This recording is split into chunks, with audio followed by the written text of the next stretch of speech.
刘培元的英文教室经典演说篇第138集回顾58到60集请分别订阅我的15个 YouTube 频道欢迎赞助。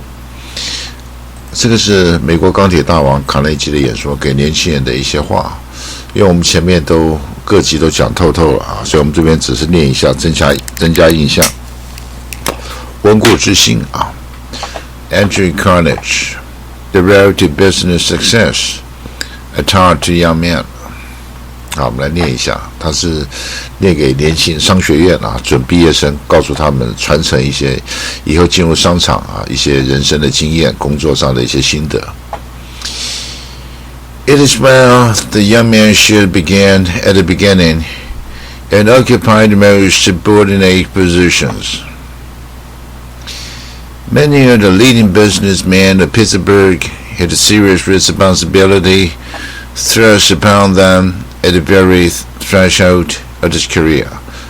那我这边把动词都标出来了一个句子红色，一个句子黑色然后动词黑色有时候一个句子不止一个动词有时候它没有动词，可能是省略掉了，或者它可能打错了。They were introduced 像这个在这里这个没有标出来。They were introduced to the broom and spent the first hours of their business life sweeping out the office.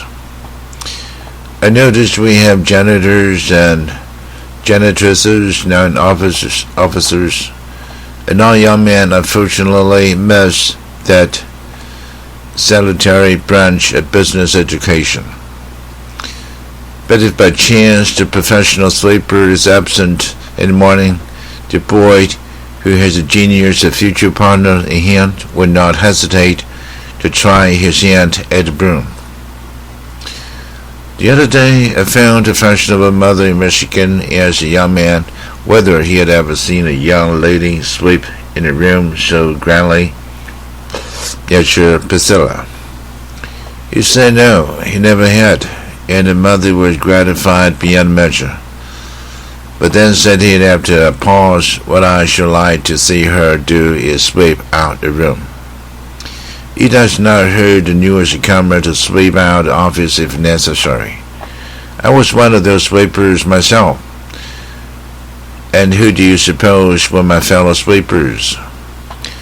Debbie McCargo, now superintendent of the Allegheny Valley Railroad, Robert Pickering, superintendent of the Pennsylvania Railroad, and Mr. Moreland, the city attorney.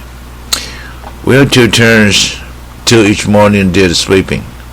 And now remember, Dave was so proud of his clean white shirted bosom that he used to spread over it an old silk bandana handkerchief which he kept for the purpose. And we other boys thought he was putting on airs. So he was. None of us had a silk handkerchief. Assuming that you have obtained employment and no failure started, my advice to you is aim high. I will not give a fig for the young man who does not already see himself the partner or the head of an important firm. Do not rest content for a moment in your thoughts as head clerk or foreman or general manager in any concern, no matter how extensive. So each to yourself a place at the top. Be keen in your dreams. Let me indicate 2 or 3 conditions essential to success. Do not be afraid that I'm going to moralize or reflect humbly upon you. I speak upon the subject only from the view of a man of the world desirous of aiding you to become a successful businessman. You know that there is no genuine, praiseworthy success in life if you are not honest, truthful, fair-dealing. I assume you are and will remain others, and also that you are determined to live pure, respectable lives, free from pernicious or equivocal associations with one sex or the other. There is no credible future for you else. Otherwise, your learning and your advantages not only go for naught, but serve to accentuate your failure and your disgrace. I hope you will not take amiss if I warn you against 3 of the gravest dangers which will beset you in your upward path. The first and most seductive and the destroyer of most young men is the drinking of liquor. I'm not temperance lecture in disguise, but a man who knows and tells you what observation has proved to him, and I say to you that you are more likely to fail in your career from acquiring the habit of drinking liquor than from any or all the other temptations likely to assail you. Profound insane thirst for liquor escape is almost impossible. I've known but few exceptions to this rule. First, then, you must not drink liquor to excess. Better if you do not touch it at all, much better. But if this be too hard a rule for you, then take your stand firmly here. Resolve never to touch except at meals. The next greatest danger to a young businessman in this community I believe to be that of speculation. When I was a telegraph operator here, we had no exchangers in the city, but the men or firms who speculate upon the Eastern exchanges were necessarily known to the operators.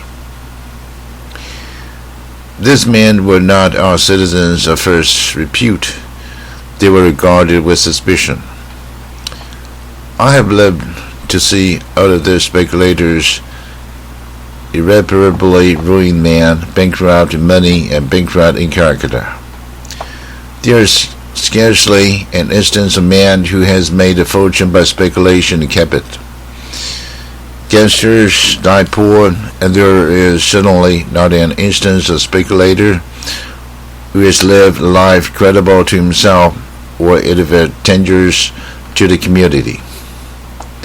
The man who grasps the morning paper to see first how his speculative ventures upon the exchanges are likely to result, and fears himself for the calm consideration of proper solution of business problems with which he has to deal later in the day, and saps the sources of that persistent and concentrate energy upon which depend the permanent success and often the very safety of his main business. The speculator and the businessman tread divergent lines. The former depends upon the sudden turn of fortune's wheel. He's a millionaire today, a bankrupt tomorrow. But the man of business knows that only by years of patience, unremitting attention to fail can he earn his reward, which is the result not of chance but of well-devised means for the attainment of the ends. During these years, his is a cheering thought that by no possibility can he benefit himself without carrying prosperity to others. The speculator, on the other hand, had better never have lived so far as the good of others or the good of the community is concerned. Hundreds of young men were tempted in the city not long since to gamble in oil, and many were ruined and were injured whether they lost or won. It may be, nay, you are certain to be similarly tempted. But when so tempted, I hope you will remember this advice. So to the temper who asks you to risk your small savings, that if ever you decide to speculate, you are determined to go to a regular and well-conducted house where they cheat fail. You can get a fair play and about an equal chance upon the red and black. In such a place, upon the exchange, you have neither. You might as well try your luck with the 3-card mountain man. There's another point involved in speculation. Nothing is more essential to young businessmen than untarnished credit. Credit begotten of confidence in their prudence, principles, and stability of character. Well, believe me, nothing kills credit sooner in any bank or board than the knowledge that either firms or men engage in speculation. It matters not whether gains or losses be the temporary result of these operations. The moment a man is known to speculate, his credit is impaired, and soon thereafter it is gone. How can a man be credited whose resources may be swept away in 1 hour by panic among gangsters? Resolved to be businessmen, but speculators never. The third and last danger against which I shall warn you is one which has wrecked many a fair craft which started well and gave promise of a prosperous voyage. It is the perilous habit of endorsing, all the more dangerous inasmuch as it sells one generally in the garb of friendship. It appeals to your generous instincts, and you say, how can I refuse to lend my name only to assist a friend? It is because there is so much that is true and commendable in what of you that the predicate is so dangerous. You are not safe, gentlemen, unless you stand firmly upon this as the only ground which an honest businessman can occupy. I beseech you, avoid the liquor, speculation, and endorsement. Do not fail in either, for liquor and speculation are the sailor and charioteers of the young man's business at sea. Endorsement his rock ahead. Assuming you are safe in regard to this, your gravest dangers, the question now is how to rise from the subordinate position we have imagined you in, through the successive grace to the position which you are, in my opinion, and I trust in your own evidently intended. I can give you the secret. It lies mainly in this. State of the question, what must I do for my employer? Substitute, what can I do? Faithful in the conscientious discharge of duties assigned you is all very well, but the verdict is in such cases generally that you perform your present duties so well that you had better continue performing them. Now, young gentlemen, this will not do. This will not do for the coming partners. There must be something beyond this. We make clerks, bookkeepers, treasurers, bank tellers of this class, and there they remain to the end of the chapter. The rising man must do something exceptional, and beyond the range of his special department. He must attract attention. A shipping clerk, he may do so by discovering in an invoice an error with which he has nothing to do, in which he has escaped attention of the proper party.